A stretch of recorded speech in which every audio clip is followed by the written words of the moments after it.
जय हिंद, नमस्कार। मैं अंबर जैदी स्वागत करती हूँ आप सबका एक बार फिर से आज के इस खास कार्यक्रम में। और आज एक बार फिर से मेरे साथ मौजूद है major general Sudhakar ji. Sir भी ऑफ कोर्स बीमार थे, मैं भी बीमार थी। Sir, I hope you are doing well and you are back on the show. Thank you so much Thank you, for Amber. Joining. Thank you for नमस्कार, जय हिंद। inviting me to your show. And as always, you pick up very contemporary subjects, carry out deep analysis, and going by your viewership, I must compliment you. Thank you You sir. are heading for very high platforms in this particular paradigm. Wish you all the best. Thank you so much, thank you. Always looking for your guidance and good words come from you. Thanks. That matters to us. But sir, today what we are going to discuss is that Iran ने US को 14 points अपना ये piece proposal दिया है। और ये इस बार जो है ये परमानेंट यानी परमानेंटली वॉर को एंड करने के लिए, ना कि कोई सीज फायर को लेके। और जिसमें एक समय सीमा भी उन्होंने अपनी तय की है। और उसमें सीधा इम्पैक्ट आईआरजीसी पे कह रहा है कि भाई आपको डील ये इस पे वो करना पड़ेगा, अदरवाइज भयंकर कुछ परिणाम आपको देखने पड़ सकते हैं। तो ईरान से लेकर अगर आप चाहे सर ताइवान की बात करें, हर तरफ बड़ी सारी डेवलपमेंट्स हैं। Will start from Iran US, then will go on to another Yeah, updates. तो yeah, सर, good. सबसे पहले ये जो आ रहा है इस पे इनफैक्ट प्रेसिडेंट ट्रम्प बोल भी रहे हैं कि अभी हम देखते हैं, इसको रिव्यू करते हैं, बताते हैं कि एज इट इज तो नहीं करेंगे, बट हाँ अभी देखेंगे। इस पे कैसे देख रहे हैं सर? आपको क्या लगता है कि कुछ बात बन पाएगी इस बार? क्योंकि ईरान भी स्टॉन है, प्रेसिडेंट ट्रम्प भी वहीं पे अड़े हुए हैं। देखिए, मैं बहुत अच्छा सवाल आपने उठाया है। तो जवाब में इतना ही कहूँगा मैं कि डोनाल्ड ट्रंप अभी जो है ना, वो एस्केलेशन एंट्रैपमेंट जो पहले भी आपके प्रोग्राम में मैं यूज़ किया हूँ, वो फंस गया है। मतलब पीछे हटते हैं, ही इज डूम्ड। आगे की तरह एस्केलेशन की तरफ जाते हैं, ही इज डूम्ड। और पीछे जब हटते हैं, उनको हटने के लिए भी कोई एक फेवरेबल, एक डिग्निफाइड, ऑनरेबल, उसको कहते हैं एग्जिट विद विक्ट्री। और विक्ट्री मिल ही नहीं रहा है, ठीक है ना। सो चाहे वो कितने भी अपना भाषा को बदल दें, वो उसको आप फिक्शनल विक्ट्री ज़्यादा बोल सकते हैं, जो कि बनावटी, फिक्शनली बनावटी विक्ट्री, जीत नहीं है, सफलता नहीं है।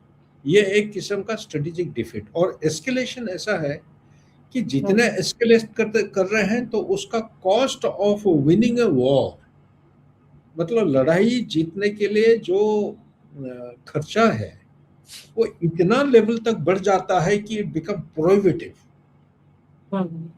कॉस्ट ऑफ सिर्फ पैसा की हैसियत से नहीं, टाइम की हैसियत से, मैन्युफैक्चरिंग कैपेबिलिटी की हैसियत से, लॉजिस्टिक सपोर्ट की हैसियत से, हर पहलू को जब आप देखते हैं, डोमेस्टिक कॉन्स्टिट्यूएंसी में जो प्रेशर चल रहा है अभी आज के दिन में, लोग तो ये कहने लगे हैं, इनका जो कांग्रेस के रिप्रेजेंटेटिव्स है, उनका वो सेनेट का ये क्वेश्चनिंग होता है, तो क्वेश्चनिंग के टाइम में पीट हेगसेथ का तो यहाँ तक ये भी पूछा गया है कि आप हमारे जो ट्रुप्स को भेज रहे हो दूर देशों की लड़ाई लड़ने के लिए, क्या हमारा सुप्रीम कमांडर की जो वचन है, जो कह रहे हैं, इसके ऊपर वो विश्वास रख सकते हैं? क्या उनका दिमाग सही है? अगर उनका दिमाग सही है, तो क्या आपके दिमाग सही है कि नहीं? जो आप तो मेन एडवाइजर हो, आप एक मिनिस्टर के बराबर हो, जो सेक्रेटरी हो। तो यहाँ तक बिल्कुल पर्सनल अटैक होने लगा है। उनका जो सेनेट की जो स्क्रूटिनी होता है, स्क्रीनिंग वगैरह करते हैं, जो डिसीजन मेकिंग का सब क्वेश्चनिंग होता है। और दूसरी बात यहाँ पे आप देखेंगे, एक इनका जो स्ट्रेटेजिक डिफेंस रिजर्व है, ये बहुत ही जो एक्सेप्टेबल लेवल होता है, ये लेवल हर एक हथियार का एक फ्रंट लाइन का रिजर्व होता है, उसको फर्स्ट लाइन एमिनेशन बोलते हैं। उसके बाद first line is further divided कि भाई एक ऑन वेपन हथियार के ऊपर जो माउंटेड होता है, और एक यूनिट रिजर्व रखा जाता है।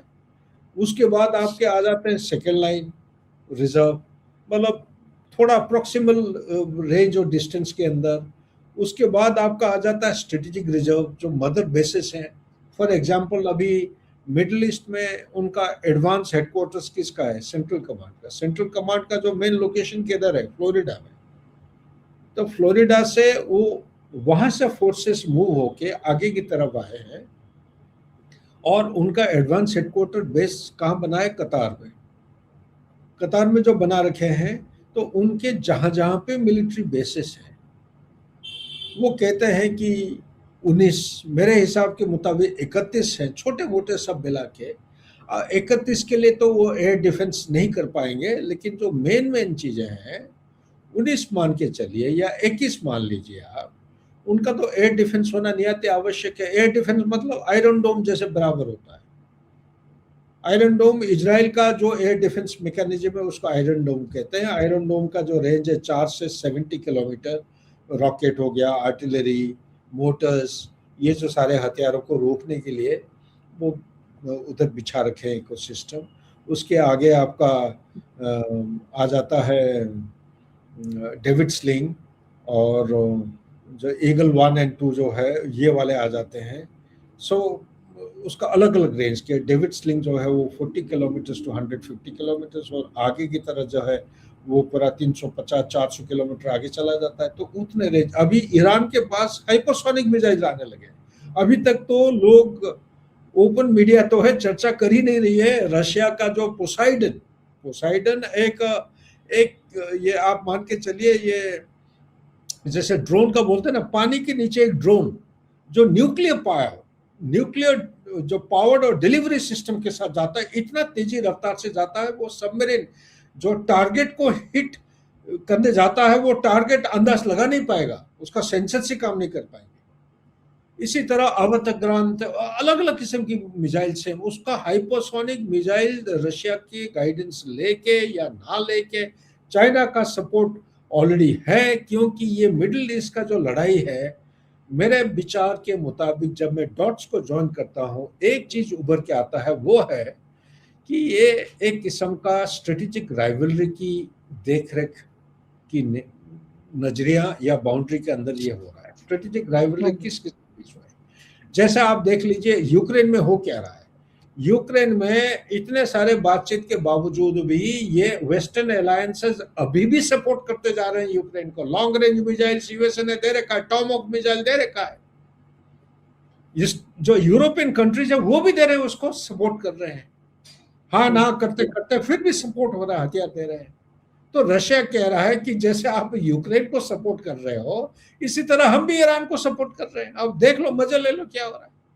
तो कहने का मकसद ये है कि 3-4 पहलुओं के आधार पर अगर आप इसको निष्कर्ष निकालना चाहते हैं, ये जो 40 दिन की लड़ाई 8 अप्रैल तक हुआ है, चंद एक मुद्दे जो है उभर के आए हैं। मेन सबसे पहला चीज है, इंग्लिश में बोलते हैं कि USA has demonstrated it's limits of power.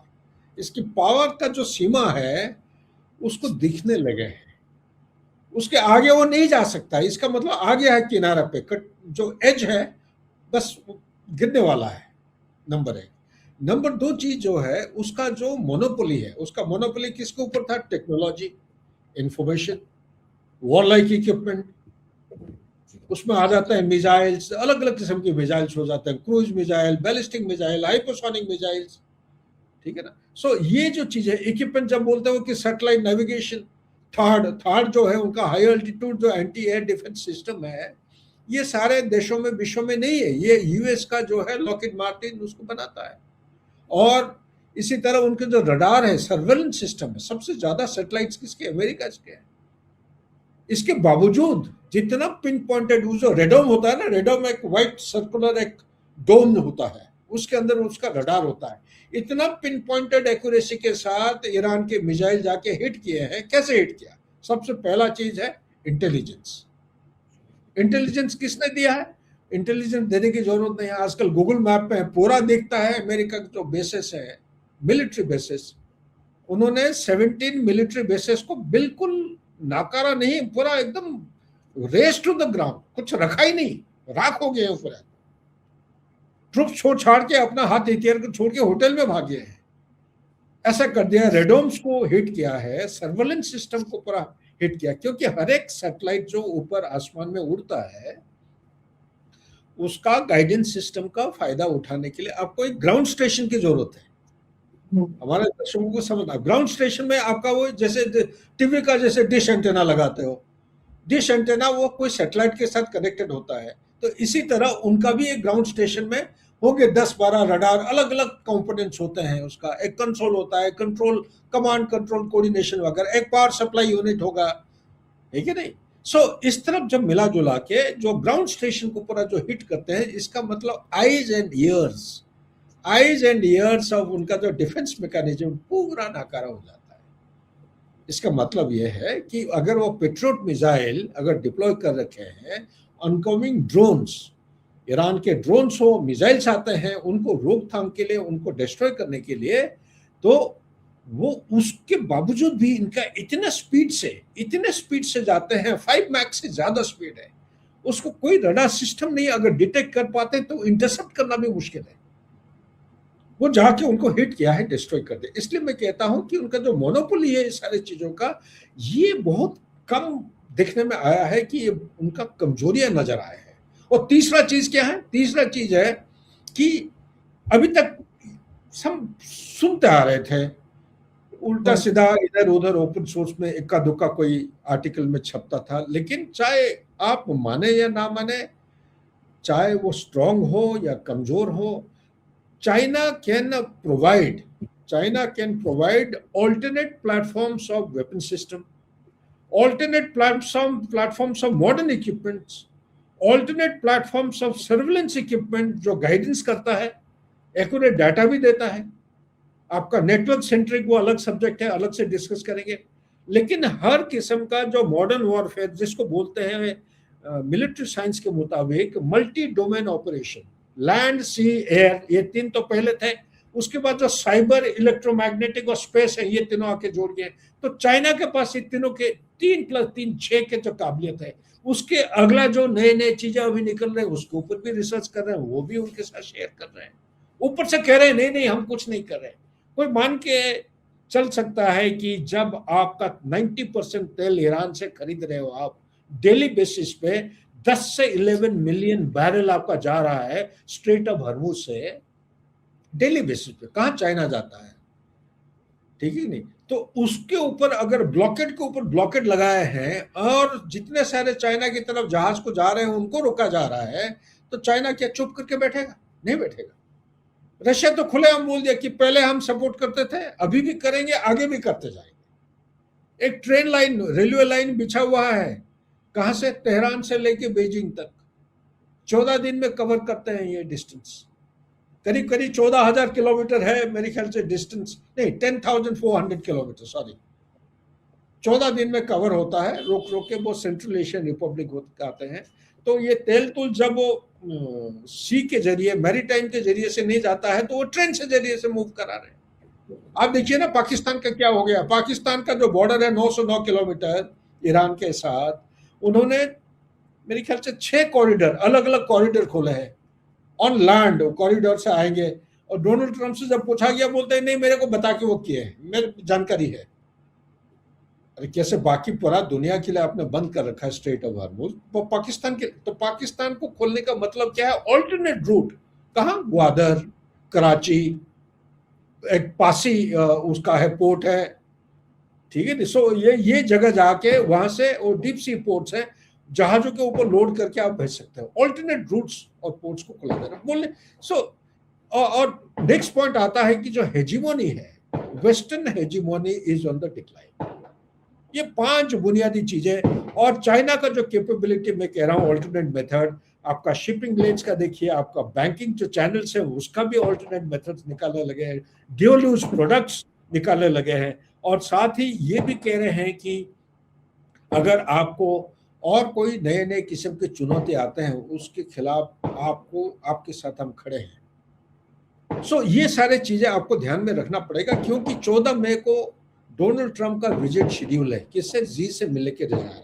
जी से मिलेंगे, क्या बातचीत करेंगे अभी हम कह नहीं सकते, लेकिन मोटा मोटा जो है मेरे मन में आ रहा है, सबसे पहला चीज है ये जो आप इंटरसेप्टर, एक इंटरसेप्टर बनाने के लिए, जो आयरन डोम में इंटरसेप्टर है, अलग अलग अनकमिंग मिसाइल को नाकारा करने के लिए इंटरसेप्टर के जरिए से किया जाता है। एक इंटरसेप्टर बनाने के लिए 1.5 से 3 साल समय चाहिए। और एक इंटरसेप्टर का कॉस्ट है 1.1 मिलियन। 10 लाख रुपए जब होता है 1 मिलियन होता है, मैं मिलियन डॉलर्स की बात कर रहा हूँ। 1.1 मिलियन टू 11.1 मिलियन का कॉस्ट है। इसी तरह आपका जो टॉमहॉक मिसाइल है, एक साल में 84 मिसाइल मैन्युफैक्चर करते हैं कहाँ, डिफेंस इंडस्ट्री इन यूएसए, और इनका पहला 16 दिन के अंदर 835 से ज्यादा टॉमहॉक मिसाइल उनका खर्चा हुआ है। इसी तरह जो पेट्रियट मिसाइल की बात करते हैं वो भी साउथ कोरिया जापान से ला रहे हैं ताकि मिडिल ईस्ट को वो रीइंफोर्स कर सकते हैं। अभी हाल ही कल या परसों उनका कांग्रेस अप्रूवल तो नहीं दिया, मैं बताऊंगा ये बिना अप्रूवल उसको एक शॉर्ट सर्किट, एक इमरजेंट प्रोक्योरमेंट करके सप्लाई किया जा रहा है। उसको जो कांग्रेस का रिव्यू होता है हर देश में, अमेरिका से डिफेंस इंडस्ट्री से कोई भी हथियार कोई देश को दिया जाता है, एक कांग्रेस का रिव्यू होना निहायत आवश्यक है। शायद मेरे ख्याल से ये एक अनयूजुअल प्रैक्टिस इस बार किया गया है, बिना कांग्रेस का रिव्यू 8.6 बिलियन का जो डॉलर का जो प्रोडक्ट है, defence product, Qatar, Israel, UAE, एक और रह गया, there is one more country, I think Saudi Arabia most probably, ये जो चारों देशों को उन्होंने सप्लाई कर रखे हैं 8.6 बिलियन डॉलर पोस्ट हेस्ट, जल्दी से जल्दी, क्योंकि ये सारे मिलिट्री बेसिस जो थे इतना बर्बाद हो गया है कि उसको रीस्टार्ट करना चाहते हैं। आज के दिन में चर्चा हो रही है मिडिल ईस्ट में कि जब अमेरिका अपने मिलिट्री बेसिस को प्रोटेक्ट नहीं कर पाया तो हमें क्या प्रोटेक्ट करेगा। हमारे देश के ऊपर तो हमारा कमर्शियल सेंटर्स है उसके ऊपर नुकसान हो गया, हमारा इकोनॉमिक सेंटर्स ऑफ एक्सेल है जहां पे तेल प्रोड्यूस होता था वहां पे अटैक आ गया। सो रादर देन डिफेंडिंग अस, हमें तो इसने टारगेट बना दिया। ये बात चल रही तो यूएस के ज्यादा, मिडिल ईस्ट से ज्यादा यूएस को चिंता है कि अगर वो जल्दी एक्शन नहीं लेंगे कि ऐसा ना हो ये चाइना और रशिया उनको कब्जा कर ले। सो ये आपको देखना, और साथ ही ये भी एक एक्सिस बन रहा है। आप देखिए यूएई, इजराइल, ठीक है ना, और साथ इंडिया, कहां तक किस हद तक ये किस रूप और रंग में निकलेगा मैं कह नहीं सकता हूं, लेकिन मेरा स्टडी के मुताबिक ये एक एक्सिस अभी बनते जा रहा है between India, UAE and Israel. ये अब्राहम अकॉर्ड का एक पहलू आगे बढ़ेगा या नहीं मैं नहीं कह सकता हूं, लेकिन आईमेक को एक सक्सेसफुल एक अलाइनमेंट और उसको कन्वर्ट करके एक्शन करके दिखाने में शायद ये अलाइनमेंट कामयाब हो सकता है। लेट्स सी, वेट एंड सी, आगे आने वाले समय में क्या होने जा रहा है। और साथ ही ये भी हो रहा है कि जो 14 पॉइंट प्रपोजल, ना 14 पॉइंट प्रपोजल से पहले सबको पता होगा कि अमेरिका ने 15 पॉइंट प्रपोजल दिया था, उसके बाद ईरान ने 10 पॉइंट प्रपोजल दिया, ईरान 10 पॉइंट प्रपोजल के बाद फिर उन्होंने 3 स्टेजेस दिए। तीनों स्टेज में स्टेज 1 बोला था कि सबसे पहले स्टेज जो है बिल्कुल लड़ाई एकदम समाप्त खत्म होना चाहिए, मतलब no aggression, guarantee against aggression against Iran. और दूसरे पॉइंट पे दिया था strait of Hormuz next stage पे डिस्कस होगा, और तीसरा था कि न्यूक्लियर एनरिचमेंट। ये तीनों चीजों का जो रिएक्शन था अमेरिका का, उन्होंने ये बोला था ट्रंप साहब कि सबसे पहले न्यूक्लियर एनरिचमेंट आना चाहिए। अब मेरा जो कमेंट है पर्सनल कमेंट, देखिए JCPOA जो joint comprehensive plan of action था 2015 का, ये काफी सोच समझ के बहुत कंसल्टेशन के बाद आपसी referral cross examination checking consultation करने के बाद जाके बना था 2015 को, ये बैरक ओबामा के टाइम में। इसके जो जो जो रिस्ट्रिक्शंस इंपोज किया गया था, ईरान जो एक्सेप्ट कर लिया था, ये एक बहुत बेहतरीन एक एग्रीमेंट था। उसमें P5 जो परमानेंट मेंबर है सिक्योरिटी काउंसिल के, और जो जर्मनी है, ये सब मिलजुल के उन्होंने ईरान के ऊपर पाबंदियों को ये किया था, ले डाउन किए थे, और ईरान उनको एक्सेप्ट कर लिया था। चंद एक चीजें थे कि उनका एनरिचमेंट 3.67 से ज्यादा नहीं होगा। 3.67 क्योंकि सिविल न्यूक्लियर एनर्जी, पावर और इलेक्ट्रिसिटी जनरेट करने के लिए 3 to 5% ऑफ एनरिचमेंट की जरूरत है। दूसरा, जो रिसर्च एंड डेवलपमेंट के लिए 20% एनरिचमेंट वो मंजूर था ईरान को। तीसरा, 202 किलो जो है उनका जो एनरिचमेंट जो स्टॉक पाइल है उससे ज्यादा नहीं होगा। और डोनाल्ड ट्रंप, और plus international atomic energy agency जो है उसको देख रेख करेंगे, मॉनिटर करेंगे, और जहाँ पे कोई सस्पिशियस एक्टिविटी होता है उसको चेक करेंगे, रिपोर्ट करेंगे, सर्टिफिकेशन देंगे। और ये सारे चीजें बहुत बढ़िया चल रहा था। 2018 को डोनाल्ड ट्रंप आता है, उसको रफा दफा कर देते हैं, रफा दफा करते दिए, लेकिन उसका अगला कदम क्या उठाना चाहिए उसके ऊपर तो सोच विचार किए नहीं। बाइडेन आए, बाइडेन आके उसको रिस्टोर कर दिए।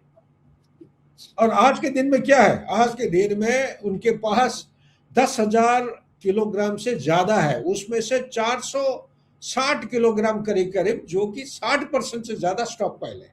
60% एनरिच्ड यूरेनियम, 60% से 90% माना जाता है कि वेपन ग्रेड है। और कहाँ आपका 202 किलोग्राम, अभी वो 460 kilogram enriched uranium stock pile है आउट ऑफ 10,000 केजी। ठीक है ना, नंबर एक। नंबर दो, आपका ये जो था 3.67 की जगह उनका एनरिचमेंट परसेंटेज वो बढ़ के, मेरे पास अनऑफिशियल फिगर है कि 87.7%, जो लिटिल बॉय ड्रॉप किया गया था हिरोशिमा में, उसको 86.7% था, वो इनके पास 87.7 अनऑफिशियल मेरे पास इंफॉर्मेशन आ रखा है। इसका मतलब ये बहुत करीब है, इसीलिए वो नेतान्याहू जम मारते रहता है कि 2 हफ्ते के अंदर वो न्यूक्लियर बम बना देंगे। आप वो एग्रीमेंट को छोड़ के आप कह रहे हैं कि एक नया एग्रीमेंट, कोई एक सोवरेन देश है, Iran is a signatory of nuclear non proliferation treaty. Nuclear non proliferation treaty के मतलब कोई भी देश, कोई सोवरेन देश है, वो अपना civil nuclear energy generate, electricity और पावर को जनरेट करने के लिए इस्तेमाल कर सकता है, रिसर्च एंड डेवलपमेंट कर सकता है। वेपन ग्रेड ठीक है, वो मानने के लिए तैयार है, लेकिन वो अभी उनका स्टांस काफी स्ट्रांग हो गया, वो मानने के लिए तैयार नहीं हो गए। उस समय उन्होंने गिने चुने कोई सिलेक्टेड इकोनॉमिक सैंक्शन जो इंपोज हुए थे या कोई सैंक्शन इंपोज हुए थे उसको लिफ्ट करने के लिए वादा किया था अमेरिका ने। अभी वो जीत करके बैठे हैं, सारे सैंक्शन को जितने इंपोज हो रखे हैं सबके सब लिफ्ट होंगे। और साथ ही ये भी बोल रहे हैं कि उनका जो फॉरेक्स रिजर्व है, ये जो फ्रीज करके रखा है विदेश में, उसको डीफ्रीज करके वापस मिलना चाहिए। और ऊपर से ये भी कह रहे हैं कि इनका जो सोवरेन राइट है न्यूक्लियर एनर्जी या एनरिचमेंट के ऊपर, वो सबसे लास्ट में डिस्कशन होगा, लास्ट स्टेज में। तो इसलिए ये जो 14 पॉइंट में हर एक चीज आता है। एक स्ट्रेट ऑफ हर्मुज है, मुझे नहीं लग रहा है वो स्ट्रेट ऑफ हर्मुज को अभी छोड़ेंगे, क्योंकि स्ट्रेट ऑफ हर्मुज इस किस्म का एक, लोग उसको अलग अलग चैनल में न्यूक्लियर बॉम्ब बोलते हैं, ये एक्चुअली काफी स्ट्रांग लिवर देता है किसको, ईरान को। इसको अगर छोड़ देते, कोई अगर कंप्रोमाइज हो जाता है, आप मान के चलिए ईरान का कोई स्ट्रांग लिवर इनके हाथ में नहीं रहेगा, उसके खिलाफ कोई ना कोई एक्शन ये ले लेंगे। और ये इंटरनेशनल वाटर में आता है, तो इसीलिए ये सारे चीजों को मद्देनजर रख के मैं सिर्फ इतना ही कहूंगा कि हाँ, नया प्रपोजल जरूर दिए हैं, और साथ ही उनका जो स्ट्रेटेजिक रिजर्व काफी कम होते जा रहा है, हथियारों का, एम्युनिशन का, इधर उधर से मंगा रहे हैं। उनका मैन्युफैक्चरिंग बेसिस जो डिफेंस इंडस्ट्री है, वो मैन्युफैक्चरिंग टाइमलाइन जो है कोप अप नहीं कर पा रहे हैं। प्लस उनका 13 डेड हो गया, 380 के आसपास वुंडेड है। लोग प्रेशर डाल रहे हैं, mid term elections round the corner है। इनका जो रेटिंग है डोनाल्ड ट्रंप का काफी नीचे चला गया है, 33%, कोई जगह तो रिपोर्ट आ रहा है 27% आ गया है। वो उनके खिलाफ एब्स्टीन फाइल का केस चल रहा है, मतलब काफी प्रभाव डाल रहे, प्रेशर डाल रहे हैं। प्लस वो आइस अटैक, इस किस्म की, प्लस जो टैरिफ सुप्रीम कोर्ट ने उसको मना कर दिया कि नहीं, no tariff can be imposed without the congressional approval. तो ये सारे चीजें मिला जुला के अगर देखते हैं, ये काफी नाजुक स्थिति में है अमेरिका। तो इस हालत में तो ऑप्शन क्या है इनके पास? नंबर 1 ऑप्शन कि एक शार्प ब्लाइंड यू टर्न ले और वापस चले जाए अमेरिका। तो क्या ये अमेरिका ये करने के लिए तैयार होगा?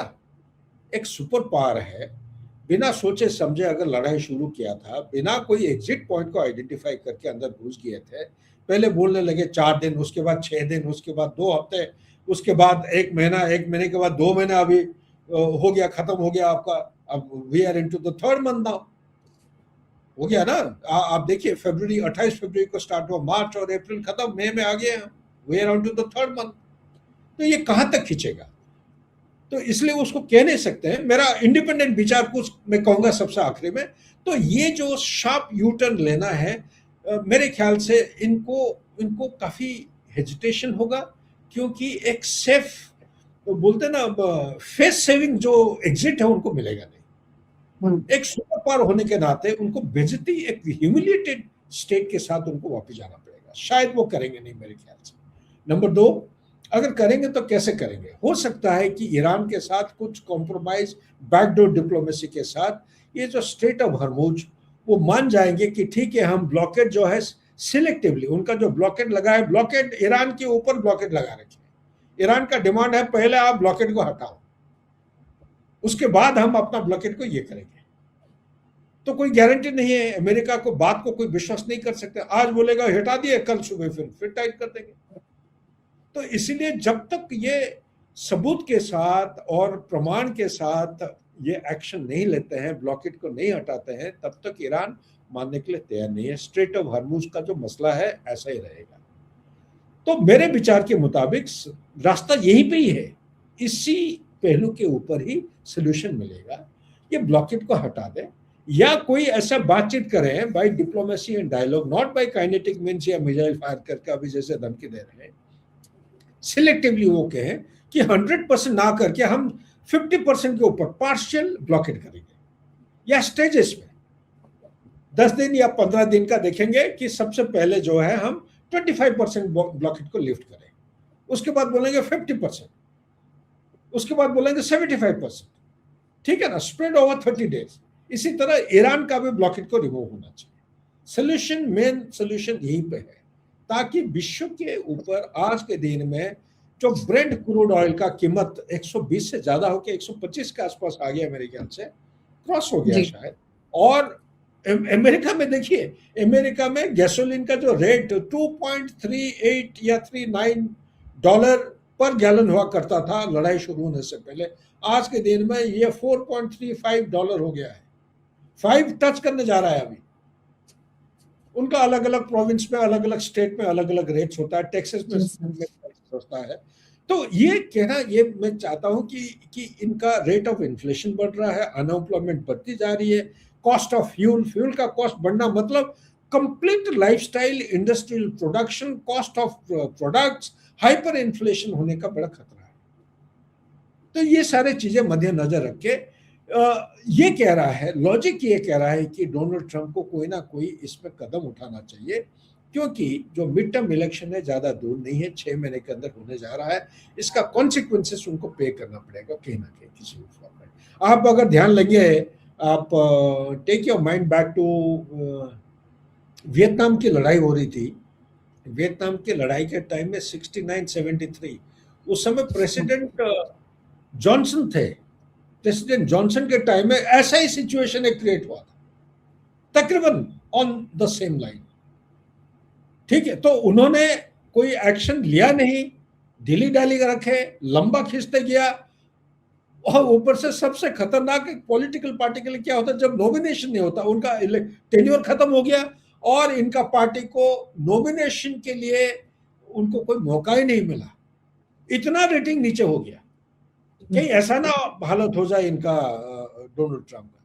तीसरा चीज क्या आता है आपका, जाके अलग अलग चीजें हैं, वो जिद करके बैठे हैं ईरान जो है कि उनका डी फ्रीज होना चाहिए, फॉरेन में जो उनका एसेट्स फ्रीज हो रखा है, उनका सारे सैंक्शन जितने सब के सब लिफ्ट होना चाहिए, और कोई एग्रेशन नहीं होना चाहिए, अटैक नहीं होना चाहिए, गारंटी चाहिए उनको यूएस की तरफ से। अमेरिकन जो मिलिट्री बेसिस है बिल्कुल बंद हो जाना चाहिए।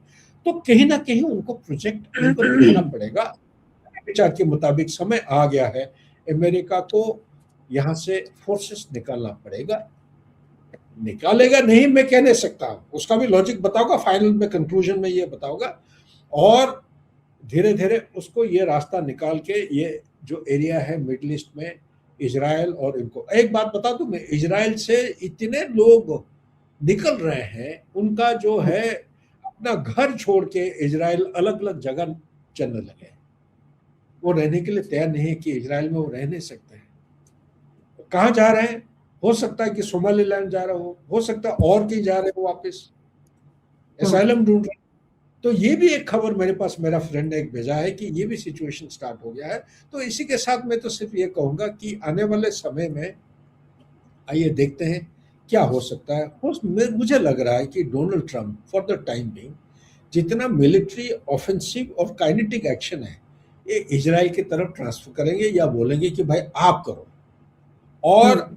अमेरिका अपना जो मिलिट्री एक्शन है वो बैठे रहेंगे, जो जहां पे डिप्लॉय हो रखा है, जैसे कि उनका और 3 सर एयरक्राफ्ट। वो हमने अमेरिकन मीडिया में भी देखा, अमेरिकन मीडिया में भी ईरान वॉर उतना डिस्कस नहीं हो रहा है, पूरा फोकस यूएस इलेक्शन की तरफ शिफ्ट हो गया, अगर आप अमेरिकन मीडिया को ऑब्जर्व करते हैं। देखिए, ओके, नहीं, I didn't have time, I was in the hospital में, तो देख नहीं पाया, आपको नहीं मालूम सर, है। मैं भी बीमार थी एक हफ्ते से, उसके पहले की मैं बात बता रही हूँ, उसके पहले ही ये सारी चीजें हो चुकी हैं, अभी तो मुझे मुझे भी नहीं पता कहाँ क्या चल रहा है, बट उसके पहले से ही अब सर ऑब्जर्व करेंगे तो मीडिया का भी फोकस शिफ्ट हो चुका है। पूरा शिफ्ट हो गया, कंप्लीट थिंग। अभी ईरान के बारे में बहुत कम चर्चा हो रहा है, प्रायोरिटी अभी जी। लो प्रायोरिटी हो गया है।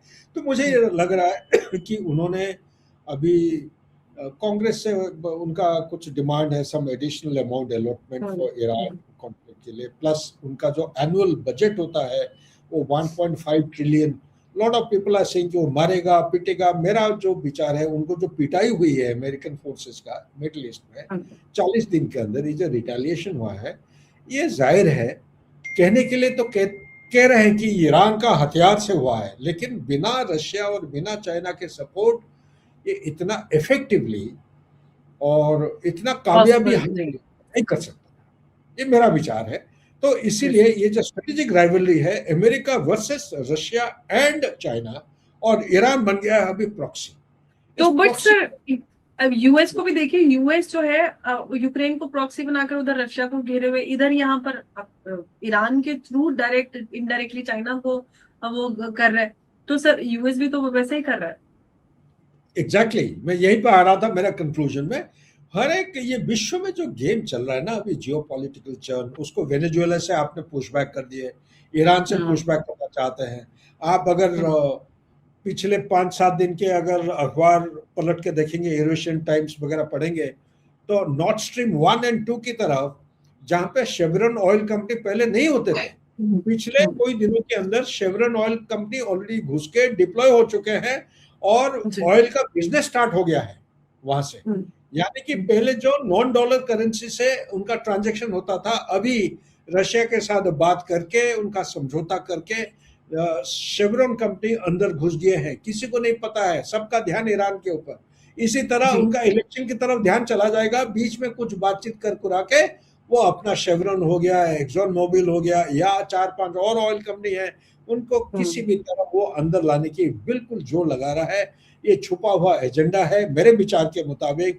मेन चीज है वो ऑयल का जो पेट्रो डॉलर जो बोलते हैं, हम्म। जो हम्म। जून 2024 को सऊदी अरेबिया ने उसका जी। 50 साल का कॉन्ट्रैक्ट या एग्रीमेंट हम्म। था, जो 1973, 74, 75 के आसपास में साइन हुआ था। जी। उनका अब तो 50 सर साल वो भी वो हो खत्म गया। हो गया। खत्म होने के बाद वो रिन्यू नहीं किया है सऊदी अरेबिया। जब यस। रिन्यू नहीं होता है, इनडायरेक्टली उसने बोल दिया जिसको जो मर्जी है आके आप खरीदो। और साथ ही ये भी देखो, इसको आपको देखना पड़ेगा, UAE has already gone out of the OPEC, yes OPEC sir. And OPEC plus. उसका भी इम्प्लीकेशन, उसका सेपरेट चर्चा करेंगे, उसका बहुत जबरदस्त। हम्म। क्योंकि यहाँ पे एक उभर के आ रहा है कि यूएई और सऊदी अरेबिया के बीच में जो रिलेशनशिप पहले था वो नहीं है, अभी हम्म। वो टक्कर होने लगा है वो। और टक्कर किस किस्म का है वो अलग सब्जेक्ट है, उसका डिस्कस करेंगे। यस। क्योंकि उनका उनका पूरा सर्कल को घुमा के टच करके सारी चीजों को आपको सूडान के बारे में डिस्कस करना पड़ेगा, आपको यमन के बारे में डिस्कस करना पड़ेगा, यस आपको सर। मिडिल ईस्ट के अंदर डिस्कस करना पड़ेगा। एक अब्राहम अकॉर्ड का भी एक इशू है, इजराइल के साथ यस किस सर। किस का रिश्ता है। क्योंकि यूएई ब्लेम कर रहा है सऊदी अरेबिया का कि क्योंकि आप और ईरान के साथ आपका हाथ मिलाव परेड हो चुका है, चाइना ने करा है, इसलिए सारे गोलों का जो प्रहार है मेरे ऊपर ही आया था। तो ये कह रहा है सऊदी, ये जो यूएई का ब्लेम कर रहा है किसको, सऊदी अरेबिया। तो सर किसी वैसे तरह टू बी ऑनेस्ट अगर देखें ना तो जो डॉट्स और जो डेवलपमेंट्स हुए थे उनसे कोई भी अगर जनरल इंसान भी होगा वो भी यही समझेगा जो यूएई कह रहा बिल्कुल, यूएई का बेसिकली उसका गुस्सा इसलिए है, क्योंकि ब्रीफली मैं बोल देता हूँ, क्योंकि वो अगर पूरा डिस्कस करेंगे 1 घंटे का प्रोग्राम चाहिए। है। ब्रीफली, ओपेक का जो प्रिंसिपल है, ओपेक के प्रिंसिपल वो सऊदी अरेबिया कंट्रोल करता है। OPEC, not OPEC plus, OPEC plus का रशिया है। ओपेक की बात कर रहा हूँ। ओपेक का 12 मेंबर है ईरान। बाय द वे काफी लोगों को पता नहीं है, मैं देखा हूँ बहुत मेरे सीनियरिटी, मेरे से भी सीनियर ऑफिसर्स है, वो बार बार बोलते हैं Iran was never never a member of OPEC. Sorry, Iran was the founding member of the OPEC. तो 60s में बना था, 62-63 की बात आप हिस्ट्री अगर पढ़ेंगे, it was the founding, it is still a member. इसके ऊपर एम्बार्गो इम्पोज किया है कौन? अमेरिका ने, जिसके वजह से ओपेक की गाइडलाइन और प्रिंसिपल के मुताबिक वो तेल का बिजनेस नहीं कर पा रहा है, ठीक है ना, या करने के लिए उसको इजाजत नहीं है। तो इसका जो ओपेक का प्रिंसिपल के मुताबिक यूएई का जो उसको जो लिमिट रिस्ट्रिक्ट किया गया है वो है 3.45 मिलियन बैरल्स पर डे, इतना वो तेल प्रोड्यूस कर सकते हैं, ठीक है ना। उसका कैपेबिलिटी वो कह रहा है मैं 5 मिलियन तक प्रोड्यूस कर सकता हूँ। अच्छा, ओपेक का जो टारगेट है, हर देश का एक टारगेट रखा गया है, इसका जो टारगेट बनता है ये करीब 3.95 मिलियन बैरल्स पर डे तक वो प्रोड्यूस कर सकते हैं। उनका कैपेसिटी है, उनका इंफ्रास्ट्रक्चर है। लेकिन सऊदी अरेबिया या ओपेक का लीडरशिप जो है, उनका काउंसिल है, उन्होंने डिसीजन लिया है प्राइस को कंट्रोल और स्टेबलाइज करने के लिए यूएई जो है 3.45 मिलियन बैरल पर डे को उससे ज्यादा नहीं करेगा। तो ये कहता है कि भाई मैं अपना इकोनॉमी को डाइवर्सिफाई किया हूं, मैं ऑयल इंडस्ट्री से अलग करके फैलना चाहता हूं, मुझे पैसा की जरूरत है। अभी जो प्राइसेस है $120 या $125 हो रहा है, इसका मैं फायदा उठाना चाहता हूं। ओपेक में रह के मेरे को फायदा क्या हो रहा है? आपने मेरे ऊपर पाबंदियां डाल रखे हैं, तो मैं 5 मिलियन तक मैं निकालूंगा। इसलिए वो निकल गए हैं। निकल के स्ट्रेट ऑफ हॉर्मुज से डाइवर्जन, उनका एक पाइपलाइन बिछा रखे हैं, फाजारजू ऐसा कुछ जगह है, फ्रॉम ईस्ट पर्शियन गल्फ से लेके वो रेड सी की तरफ उनका पाइपलाइन बिछी हुई है। वहां तक वो ट्रांसपोर्ट करके बाय हाइड्रोलिक प्रेशर पाइपलाइन के जरिए से जहाजों में लोड करके उधर से सप्लाई करने का उनका इरादा है। उससे उनको फायदा होगा, उनको पैसे की जरूरत है। और सऊदी अरेबिया जो कॉम्पीट कर रहा है कि भाई हर काम जो है मैं करना की, जैसे नियो वाला प्रोजेक्ट किया है, यूएई के खिलाफ उनका ये गलत फहमी है कि हर चीज में आप मेरा कॉम्पिटिटर बन रहे हो, मेरे को चैलेंज करने की कोशिश कर रहा हूँ। यूएई कह रहा है कि आप तो बहुत पीछे हो, मैं तो बहुत आगे जा चुका हूँ, मैं तो आर्टिफिशियल इंटेलिजेंस, आप डाटा सेंटर, आप कुछ भी, हर एक चीज में मैं आगे हूँ। सो इसलिए उनका एक कंपटीशन, एक rivalry, competition has turned into a big intense rivalry. Rivalry is going into a phase of confrontation between two countries, is not good. क्योंकि आज के दिन में UAE is member of a BRICS, Iran is member of a BRICS. तो इसीलिए कहीं ना कहीं आप आपस में मुझे लग रहा है हो सकता है कि समझौता हो जाए आने वाले समय में। लेकिन आज मेरे को लग रहा है कि ये अमेरिका ऐसा एक डवाडोल पोजीशन में पड़ा है, ना वो बाहर निकल सकता है, ना वो आगे बढ़ सकता है।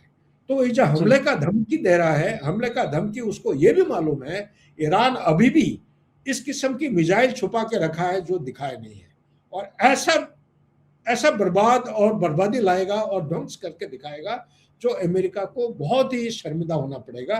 इसलिए वो लड़ाई की तरफ नहीं जा रहा है, क्योंकि उसका स्टॉक पाइल ऑफ रिजर्व जो है, एम्युनिशन, हथियार, इंटरसेप्टर, टॉमहॉक मिसाइल, टॉमहॉक का भी क्या डेफिशिएंसी है उसको बाद में, सॉरी पेट्रोल मिसाइल का 120 डिग्री एंगल उसका रडार है, 120 डिग्री को दिखता है, बाकी 240 को कौन देखेगा?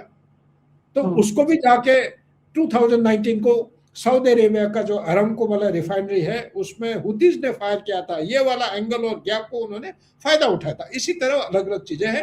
तो आज के दिन में मुझे ये लग रहा है कि अमेरिका विदाउट एनी ऑप्शन ये इसको थोड़ा कूल डाउन करेगा, सीज फायर को एक्सटेंड करेगा, प्रोपोजल को स्टडी करते रहेगा।